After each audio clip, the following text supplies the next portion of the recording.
Te venden el conocimiento como información, pero el conocimiento no es información. Si uno cree que tiene las respuestas a todo, o se las están dando, no aparece la voluntad de conocer.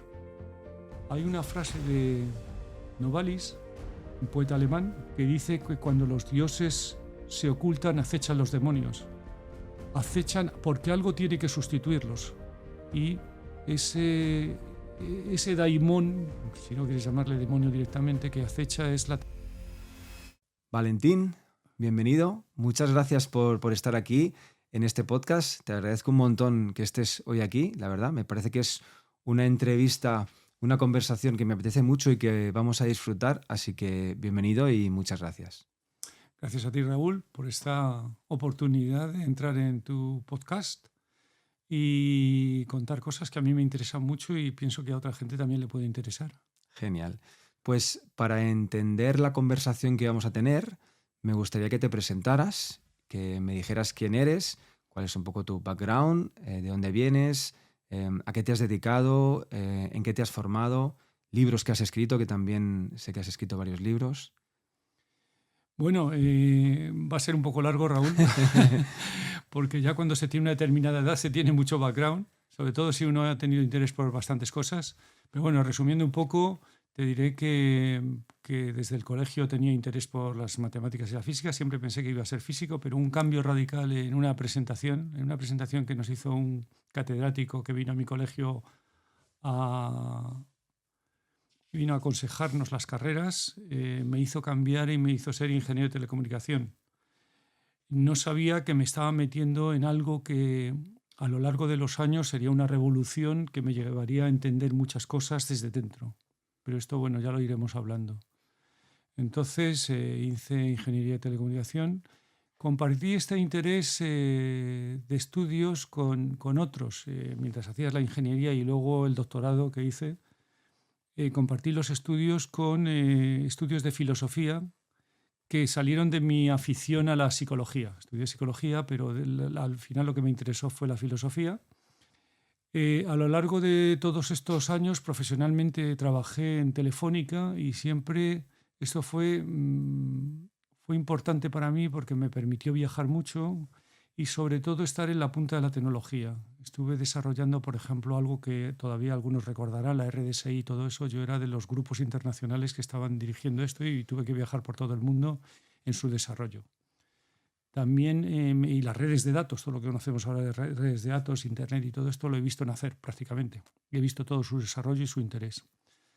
Esto me llevó, como digo, a viajar por el mundo, a ser experto para algunas naciones. Te iba a decir que ya desde la presentación me surgen temas e hilos de los que podría tirar y nos llevaría, pues no sé, 3-4 horas de conversación perfectamente. Me gustaría centrar un poco el tema porque este podcast va de lo que cruje y lo que cruje para mí hoy en día es cómo nos está afectando la tecnología en cuanto al comportamiento y a cómo nos relacionamos a nuestra naturaleza como seres humanos, ¿no? Y desde este tema, que ahora entraremos un poquito más en detalle, me gustaría entender la perspectiva histórica, ¿no? Me gustaría saber dónde estamos ahora mismo, de dónde venimos.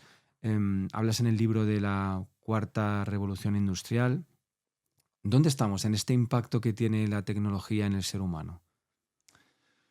Pues para no irme a una parte muy histórica, que además se puede encontrar en muchas partes, la primera es la Segunda Revolución Industrial. Concerniendo a la tercera, la revolución de Internet, pues todos sabemos ahora mismo lo que representa Internet. Hace unos años no lo sabíamos. Yo era un firme defensor de Internet cuando nació.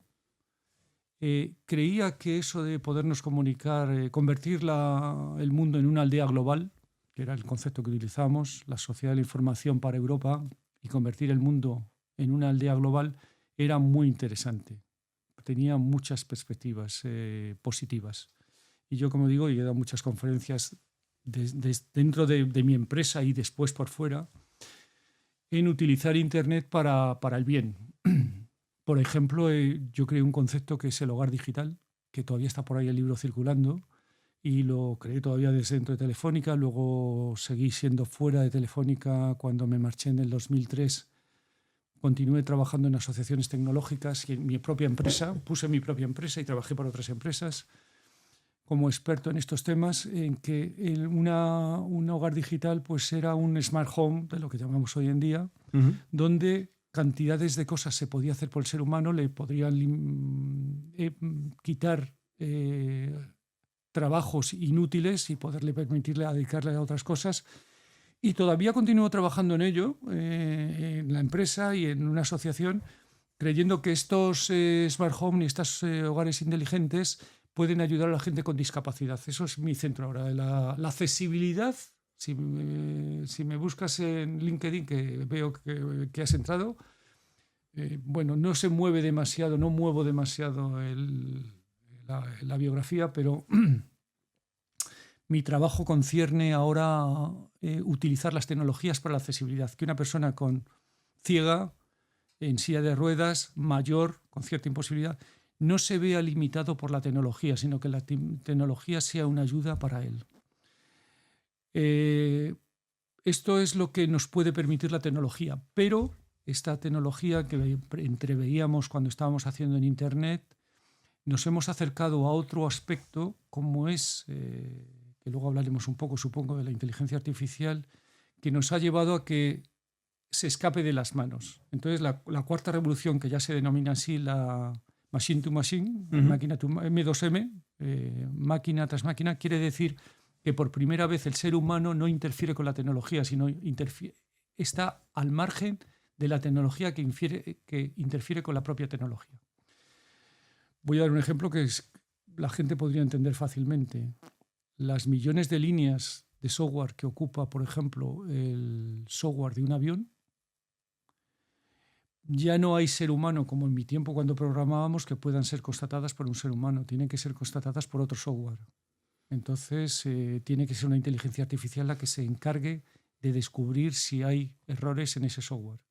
Me interesa la parte más humanista, es decir, cómo incide la inteligencia artificial, por ejemplo, y hablaremos de alguna otra cosa más, en las relaciones humanas, en cómo nos comportamos, cómo actuamos socialmente.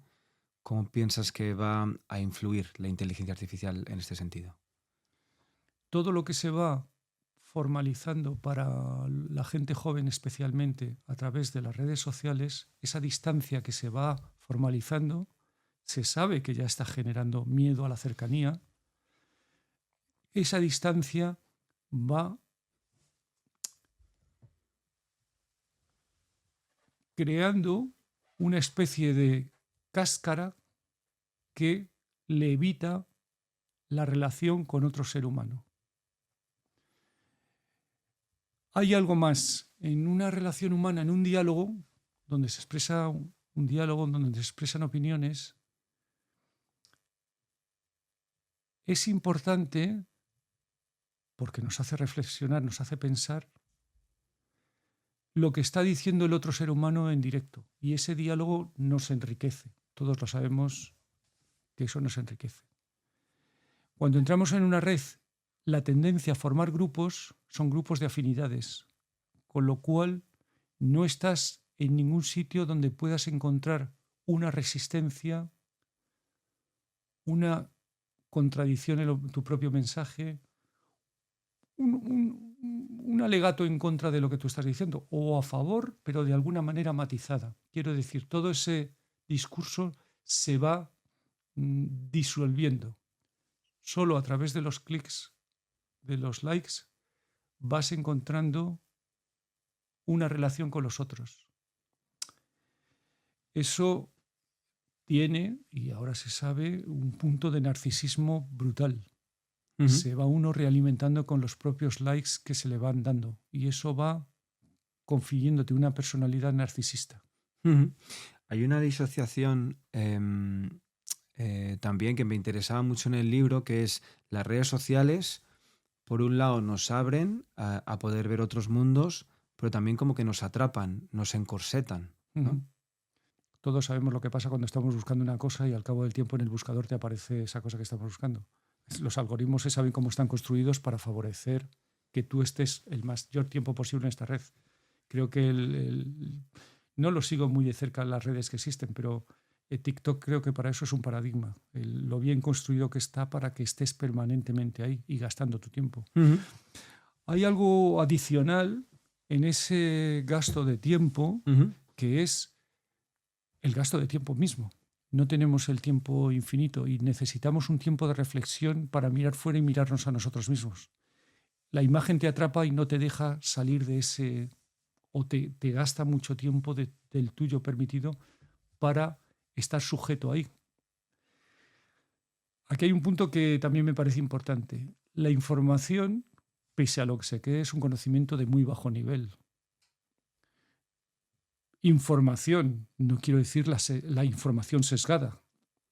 O sea, información ya tratada para que tenga un determinado contenido o esté focalizada en un determinado tema. La simple información, pese a lo que se cree, es un contenido de muy bajo conocimiento. No puede equipararse a una búsqueda personal de temas, de conocimientos, de como antes buscábamos en los libros, etc., ¿no? Eso es algo que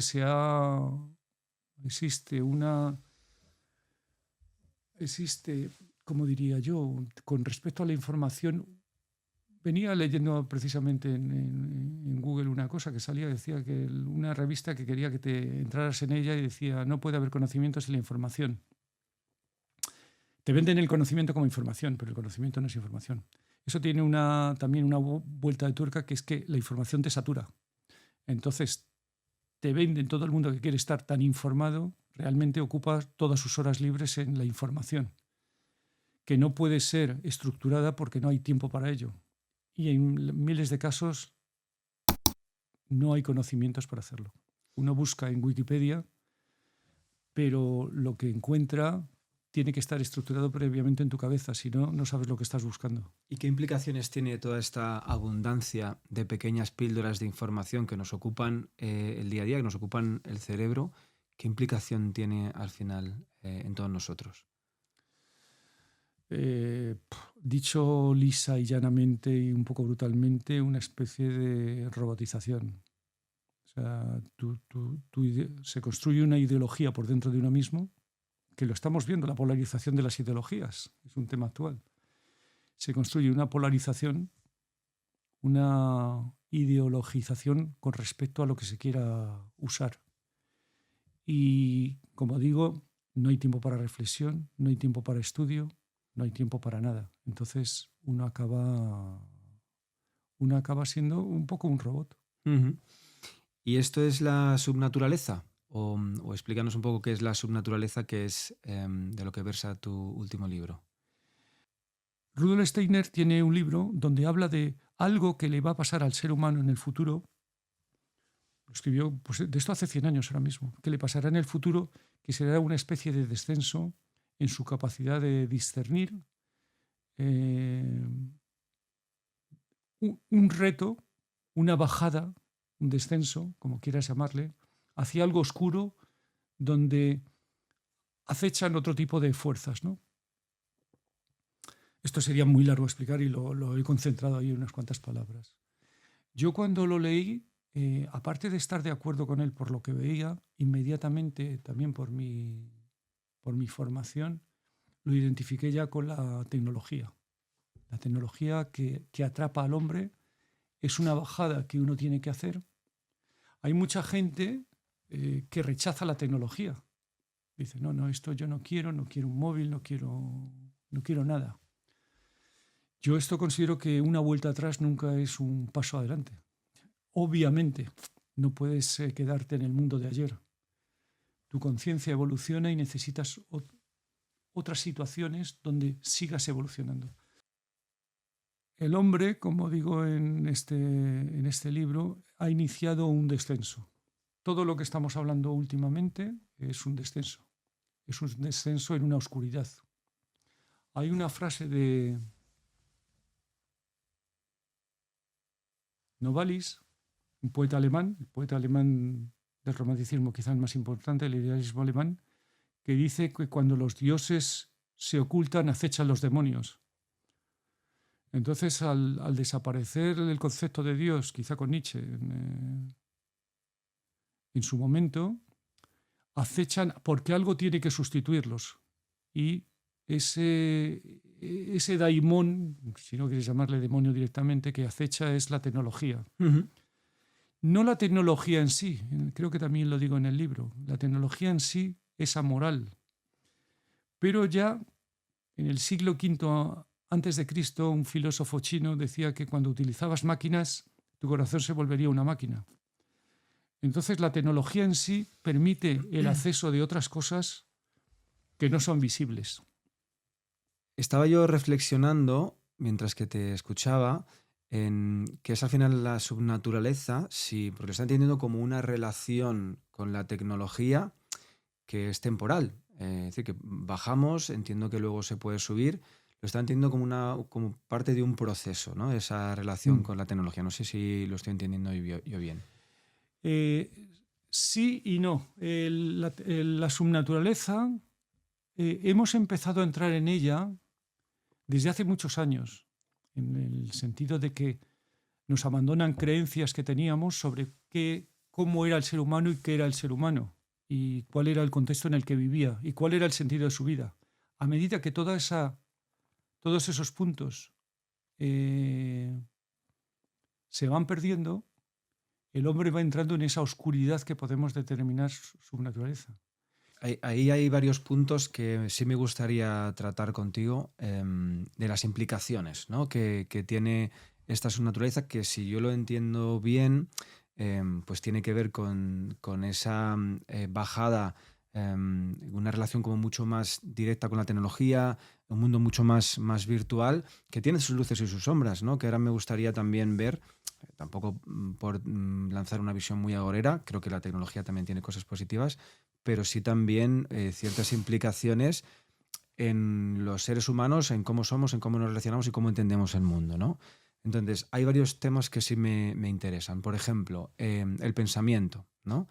¿Qué implicaciones tiene la subnaturaleza, es decir, este mundo cada vez más digital, en el pensamiento, en cómo pensamos, en el alcance de nuestro pensamiento? Esa capacidad de pensar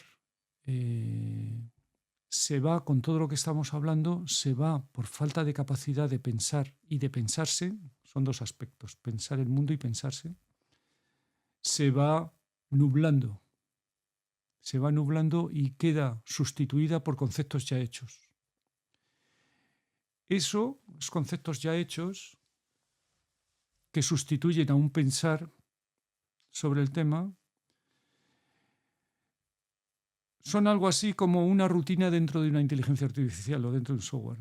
El ser humano va quedando programado, por decirlo de una manera. Más y más contenidos no van dejando espacio al libre pensamiento.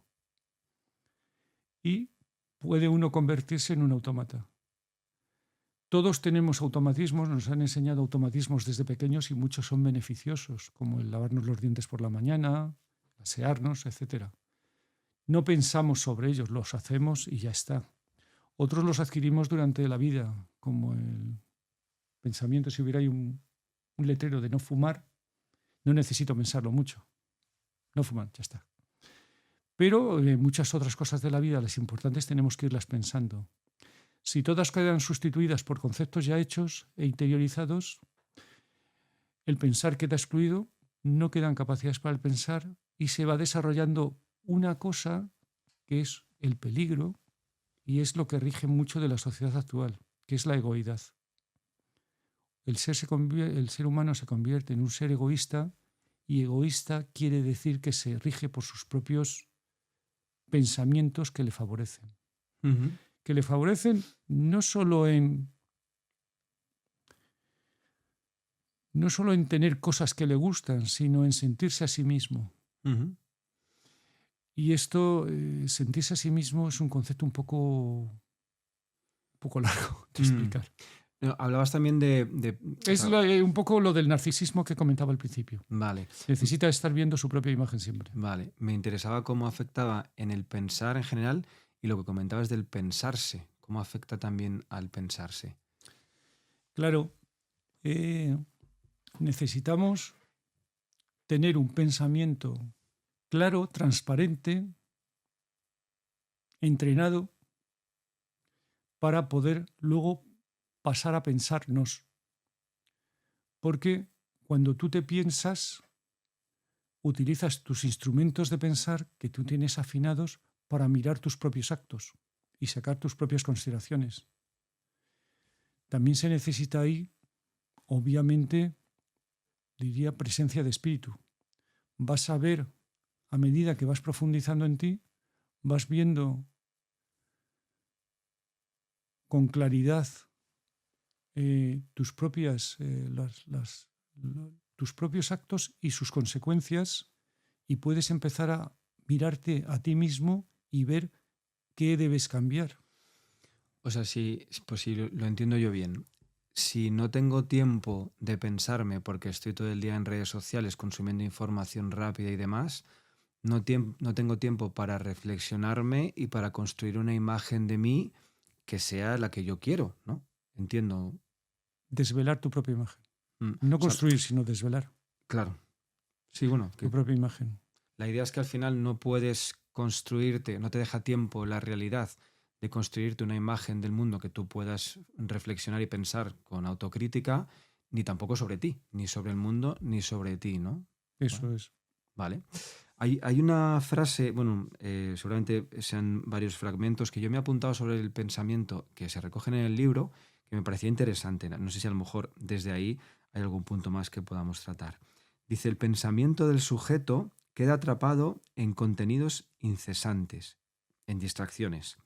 La reflexión y la posibilidad de pensarse quedan inhibidos. Cada vez estamos más sujetos a esquemas exteriores que producen automatización del pensamiento. Se bloquea la percepción del mundo. Lo he recogido ahí, me parecía interesante en relación al pensamiento.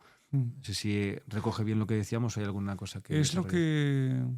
Claro, es lo que estamos hablando. En la última frase es que, claro, se bloquea la percepción del mundo. Claro, está el mundo, se construye la realidad, te construyen una realidad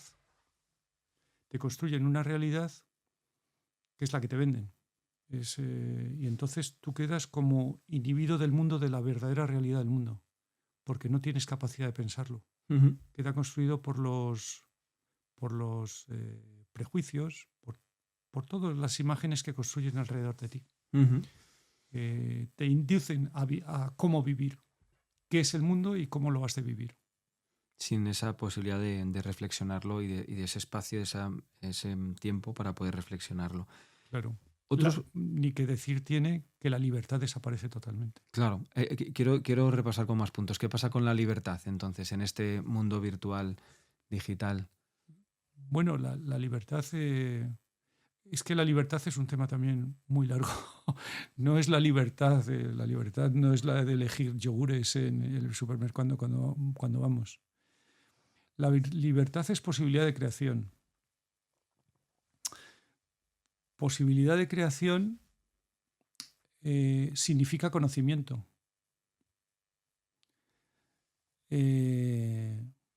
Implica conocimiento.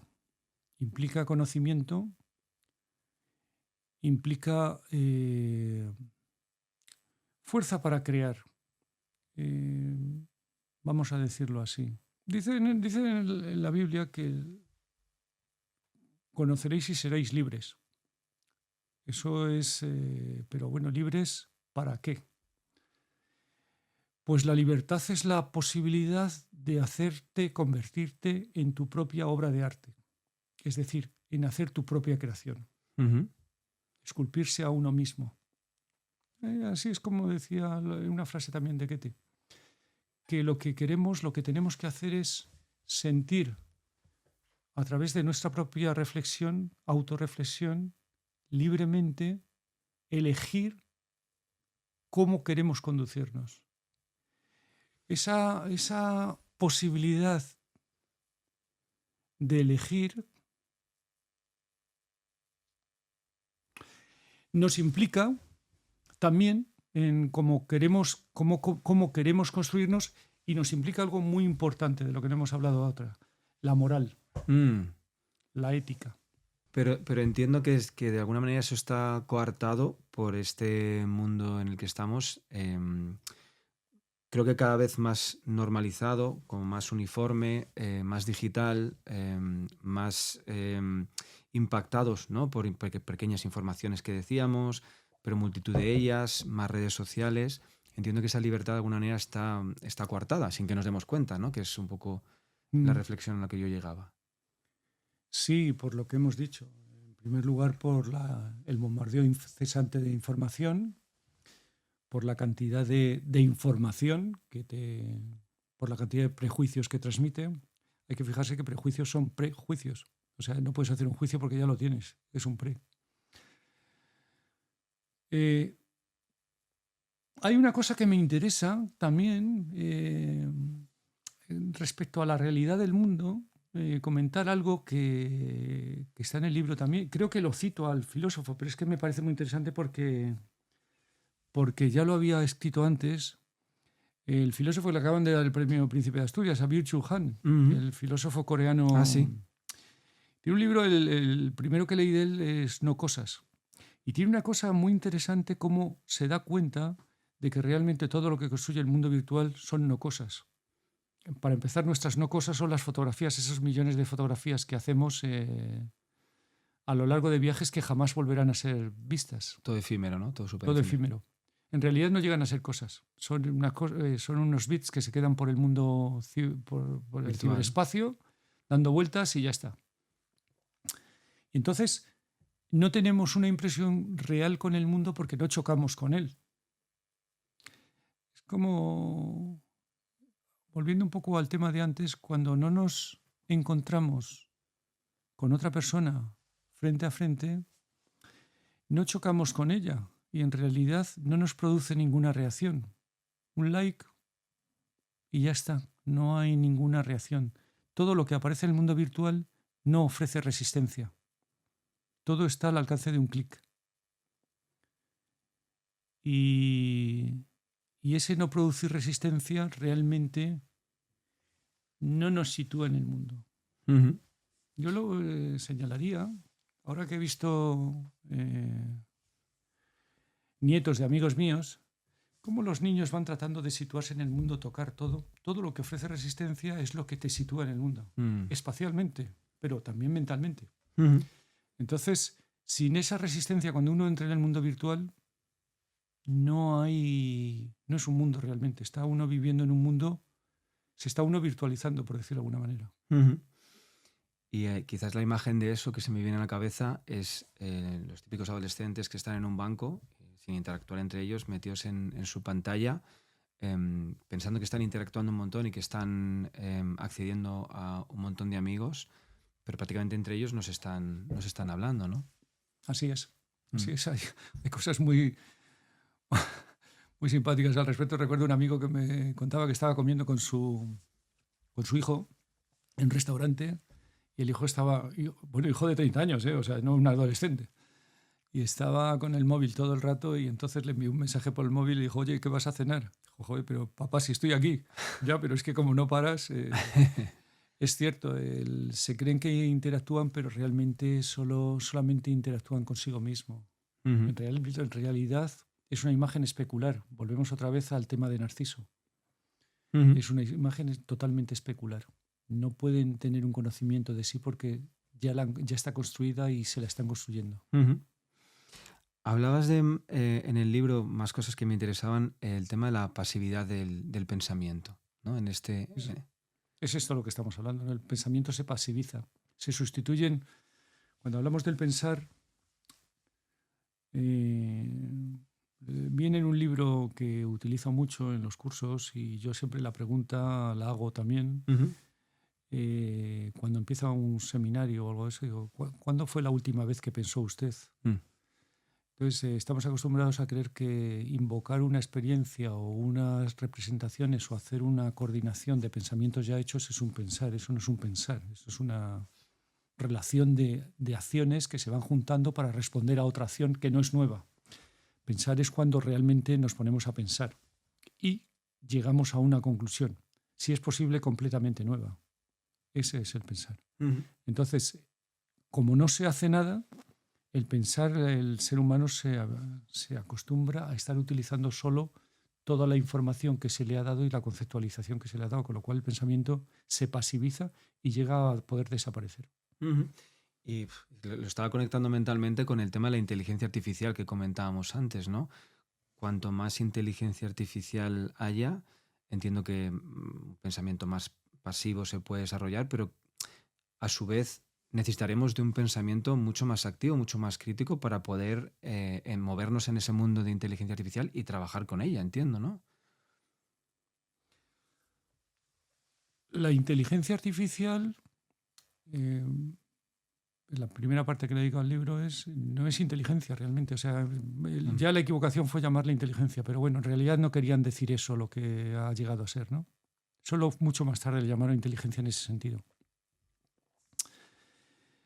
El pensamiento humano es básicamente creativo.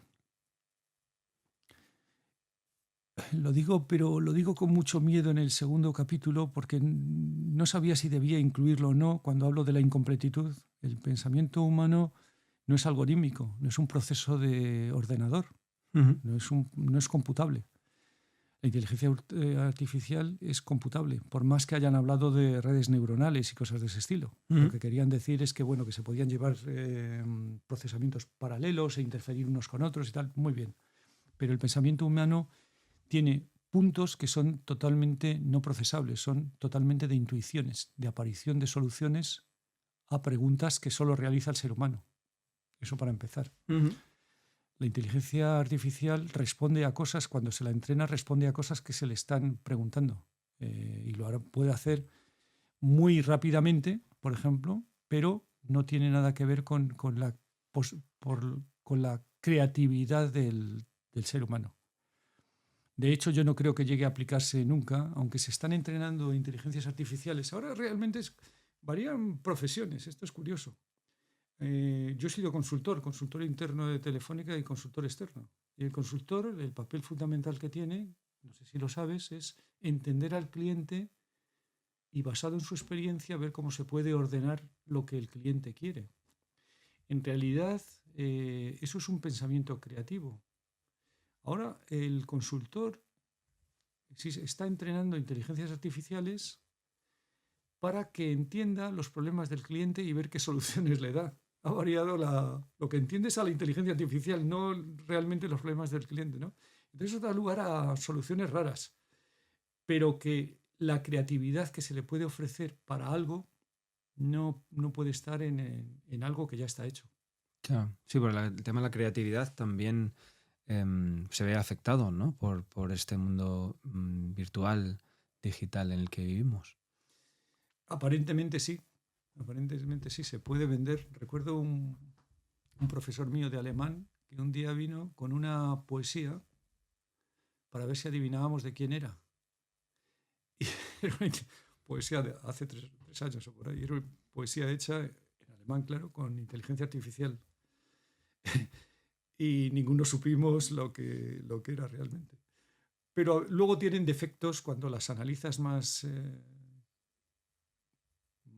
con más detalle, tiene defectos. Uh-huh. De todas maneras, si eres aficionado a la inteligencia, a la poesía, te das cuenta de que lo que sugiere el poeta, claro, puedes coger un refrito de varias poesías y hacer una mezcla y ver qué sale, ¿no? Y saldrán cosas que no serán fácilmente entendibles, serán cosas que insinuarán, como hace la poesía, ¿no?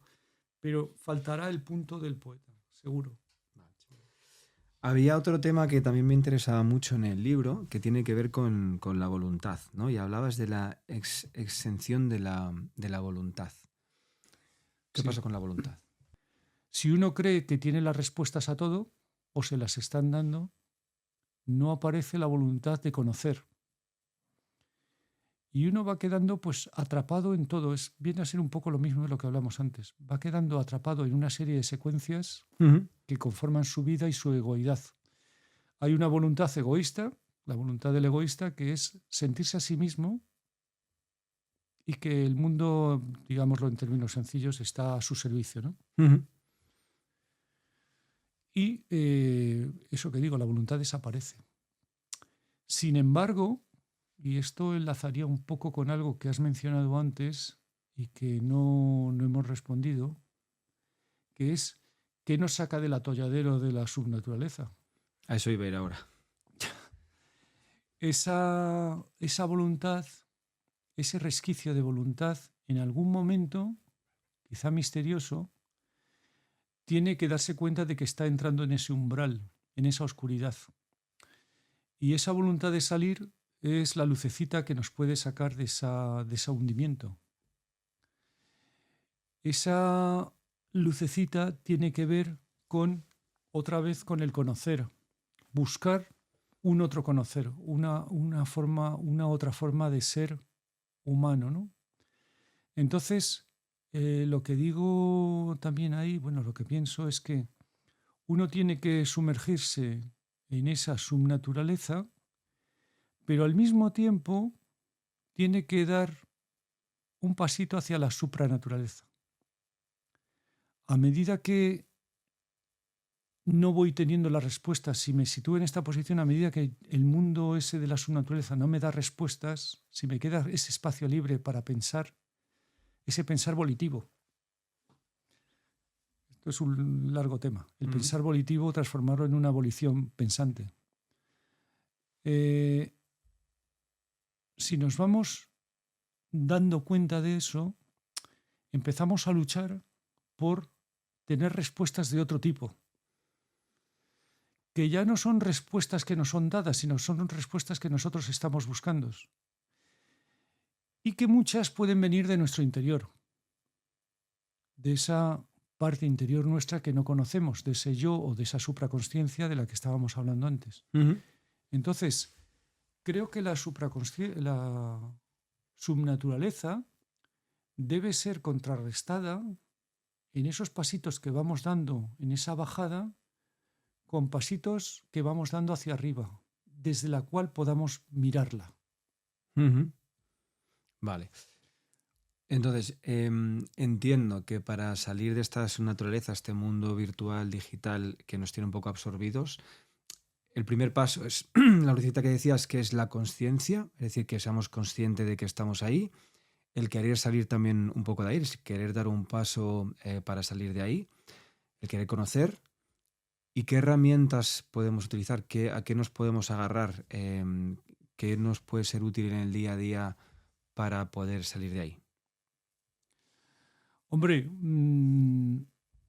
yo lo que quiero decir con hacernos conscientes de la subnaturaleza es dar lo que siempre se ha llamado emprender, lo que siempre se ha llamado un camino de conocimiento. Un camino de conocimiento no es más que un camino de conocimiento hacia sí mismo y hacia el mundo, ¿no? Este camino de conocimiento no puede empezar más que con el estudio. Siempre ha sido así. En cualquier doctrina, en cualquier cosa que hayas hecho, tienes que empezar un propio camino de conocimiento. En esta época, yendo un poquito más allá en esto, siempre ha habido caminos de conocimiento en todos los seres humanos, toda la gente que nos ha iluminado en la historia. Siempre han existido maestros. Esta ya no es la situación del ser humano actual. El maestro ya no existe en ese sentido. No existe y además no debe existir. Esto es algo que a veces comento en los seminarios. No creáis lo que digo. Creed si lo podéis comprender. Uno tiene que comprender. Estamos en una época, el ser humano, y eso tiene que ver con la evolución de la conciencia, en la que tiene que poder comprender. A veces la comprensión no es la comprensión lógica a la que estamos acostumbrados, pero hay otras lógicas por encima que tienen que ser desarrolladas. Esto es como cuando te ponen una partitura o una fórmula matemática y no la entiendes. Bueno, es correcta, lo que pasa es que yo no tengo todavía el desarrollo para ser capaz de entenderlo. Esa capacidad de desarrollo tiene que venir con el estudio y el estudio de uno mismo. Poder comprender tus facultades, poder comprender qué quieres hacer, todo eso, ¿no? Ese es un camino de conocimiento que debe emprenderse con el estudio y, bueno, yo lo he encontrado en muchos temas, como he mencionado al principio, y muy básicamente en la antroposofía. Claro. Decías que no hay maestros hoy en día, pero es que el problema es que los maestros pueden llegar a ser o bien la inteligencia artificial, o los influencers de redes sociales, o gente que no tiene tampoco un conocimiento vital que te pueda ayudar, ¿no?, a salir de esta subnaturaleza. Pues sí, hay ese peligro. Hay ese peligro, hombre, respecto a que la inteligencia artificial sea maestra, quizá es lo que está ocurriendo. De una forma un poco oculta, pero quizá es lo que está alimentando, por ejemplo, cuando tú en un buscador buscas algo ahora ya con inteligencia artificial, te está conduciendo a algo para lo que está programada que tú quieres que llegas. Hay 1000 contenidos que son falsos, incluido Wikipedia, ¿eh? Están quitando los científicos y tal, casi todos están sesgados por el que los ha introducido. Entonces, todo lo que te va introduciendo hacia eso te va llevando hacia un conocimiento sesgado, falso, sesgado. Uh-huh.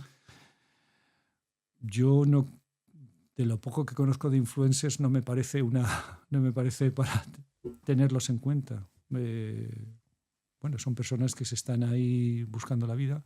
Sí que me gustaría comentar, porque hay un programa en Antena 3 que se llama El Hormiguero, Ajá.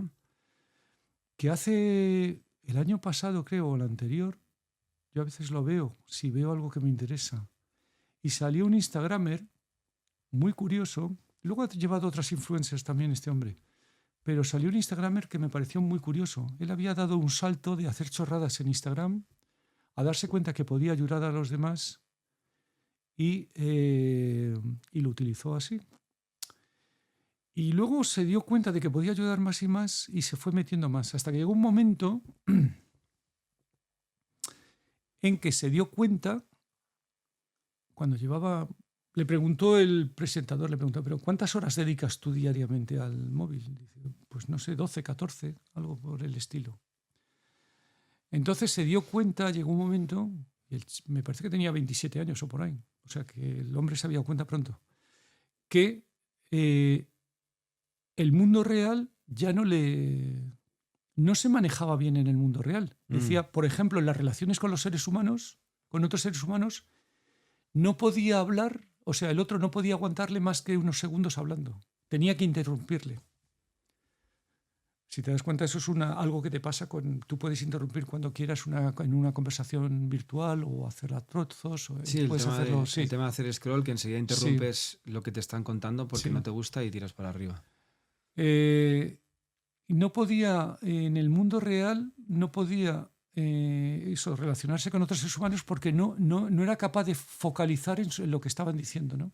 Ni estarse fijo, prestar atención. No hemos hablado de la atención, es un tema muy importante. La atención es un tema fundamental. Pero no podía prestar atención. Pero no solo eso, sino que se dio cuenta que sus propios miembros no los podía manejar bien cuando acababan las sesiones, ¿no? Bueno, ha tenido que ir a un psicoanalista, dice que le está yendo muy bien, ya se maneja mejor con el cuerpo porque empezaba a no sentir el cuerpo, se sentía como más dentro del mundo virtual. Lo contaba además con un desparpajo, pero con una sinceridad que era abrumadora, porque decía que mucho cuidado con lo que se hace con estar en las redes, porque contaba su experiencia, ¿no? Entonces, esto es lo que podemos esperar, ¿no? Era un ejemplo de alguien que se había dado cuenta del peligro y que yo creo que con el tiempo puede empezar a investigar otras cosas. Investigar lo que es la realidad real, por decirlo de alguna manera. Vale. ¿Qué es lo que podemos encontrarnos? Vale. Y por ir cerrando también con algo positivo, porque yo no sé, claro, hemos estado hablando un montón de implicaciones y de cómo nos puede afectar más desde un prisma negativo. En la parte positiva, tú comentabas que hoy en día estás trabajando en la tecnología para el desarrollo de productos o de soluciones para discapacitados. ¿Qué más cosas positivas ves hoy en día en este mundo en el que estamos cada vez más virtual, más digital? Si es que las hay, no sé, para darle también un poco ese contrapunto, ¿no?, a todo lo que hemos estado hablando. Ya. Bueno, no querría entrar en temas muy metafísicos, pero la tecnología en sí misma es amoral, pero puede ser utilizada por por alguien que no quiere que el ser humano evolucione. Para mí el ser humano evoluciona, su evolución tiene una meta y es la libertad para poder construirse a sí mismo, ¿no?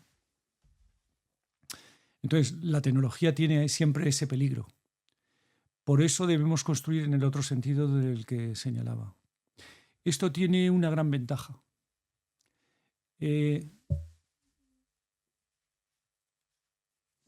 Cuando al ser humano se le ponen obstáculos en el camino, o sea, la evolución no se produce sin obstáculos. Los obstáculos ayudan en la evolución. Uh-huh. Podemos leer esto en términos de obstáculos que se oponen a nuestra evolución. Si lo leemos en este sentido, pensamos, el obstáculo, hay ahora un gran obstáculo que viene por dos enfoques. Uno es el que estamos comentando, que es el más peligroso de todos. Hacer creer al ser humano que es un androide evolucionado o que la tecnología llegará a superarle. Le sustituirá. Se oye hasta que un androide, un cibor, es la evolución del ser humano. Eso por un lado. Y por el otro hay algo que ya se dice desde hace mucho, que en realidad el ser humano es un animal muy evolucionado, que cualitativamente el cerebro ha llegado a poder pensar. No está en los monos, pero con un toque de evolución, ¡pum!, aparece el pensamiento humano. Esas dos tendencias, esos dos puntos, son los que el materialismo utiliza para hacer creer que el ser humano es una cosa u otra. En definitiva, que solo es material, que somos cosas prescindibles. Algo así como poder numerarnos, como hacían los nazis con los judíos en la Segunda Guerra Mundial. Ponerles un número y decir, eres una cosa. Y por lo tanto, puedes estar o no estar. Es prescindible. Uh-huh. Esa es la idea más peligrosa. Y esa es la idea fundamental contra la que tiene que luchar cada ser humano. Si entiende que no es así, y ese entendimiento es una luz que tiene que brillar dentro, entonces puede emprender lo que yo decía, el camino de conocimiento. Y ese camino de conocimiento nos lleva a desvelar quién es el ser humano. Cosa que en otros siglos no era posible, puesto que ya te habían dado la solución. Uh-huh. Eres alguien que irás luego al paraíso, al infierno, no sé qué, no sé cuánto, etc. Todo ese tipo de cosas. Uh-huh. Esa salida es el reto que tenemos y ese es el reto que en el futuro cada ser humano tendrá que emprender. ¿Y eres optimista de cara al futuro? Sí, realmente sí. Aunque yo creo que el mal ya ha aparecido en muchos seres humanos y está ahí demasiado enquistado como para poder salir de él. Creo que ya hay, de alguna manera, seres humanos que ya están muy atrapados. Pero, en definitiva, creo que la humanidad en general evolucionará hacia el bien. Uh-huh. Hacia el bien en este sentido. Vale. Y la última pregunta que te hago en relación a toda esta temática, a esto que te comentaba al principio, que para mí crujía un poco, que es el impacto de la tecnología hoy en día en el ser humano, en cómo nos relacionamos, cómo nos comportamos.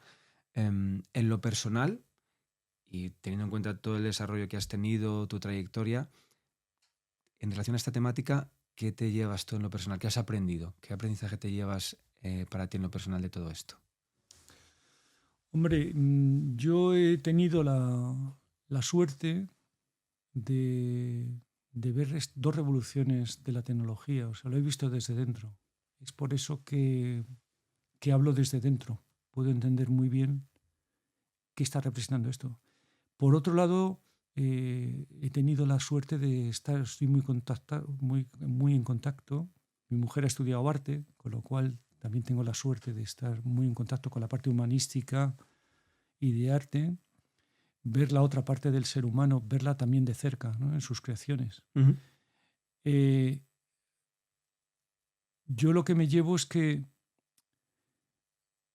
he podido, gracias a todo esto, tener una claridad de pensamiento para entender las cosas que luego he tenido que trabajar. Si he hecho cuentas, llevo como 60 años trabajando en el tema. O sea, estructurar todos estos mensajes que uno recibe de muchas partes, muchas veces están desestructurados. Son como un puzzle y dice, ¿Cuál será la parte buena? ¿Cuál será la parte mala? ¿En qué tendrás razón?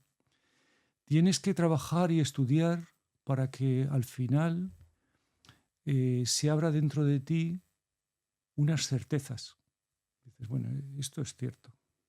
Esto es cierto porque en definitiva se ha construido dentro de ti una lógica que no es la lógica normal, pero que entiende la lógica de lo que no es visible. Entonces, yo he tenido la suerte de que, por mi trayectoria, poderme situar en un plano donde puedo ver desde un lado y desde otro. El pensamiento científico, pero también el pensamiento artístico, ahí se pueden compenetrar de dos maneras. Esto es interesante de lo que es el arte, ahora que se habla tanto del arte, ¿no? El artista es el que capta una idea del mundo espiritual y es capaz de plasmarla en la materia, sea la escultura, sea la pintura. Y el científico es el que capta algo desde lo material y es capaz de remontarse a la idea y darte la idea, aunque sea en forma matemática. Entonces yo he jugado un poquito, he tenido la suerte de poder jugar en los dos terrenos. Y me llevo, claro, de todo esto, la certeza de quién quiero ser. Esa es la certeza de quién soy, de qué pretendo ser. Somos siempre, en nuestro camino es permanentemente en desarrollo, no tiene fin. Entonces, desvelar eso me ha costado, poner en orden todas las ideas y desvelarlo. Eso es lo que me llevo. Muy bien, pues muchas gracias, Valentín, por esta charla, por esta conversación, que la verdad que ha sido muy amena y yo he aprendido mucho. O sea, te abre mucho a pensar y a reflexionar dónde estamos y hacia dónde queremos ir. Así que muchas gracias. Gracias a ti, espero que es muy resumido todo lo que hemos hablado. He tratado de acortar todo lo que podía las expresiones para que cupiera en este tiempo y muchas gracias, Raúl.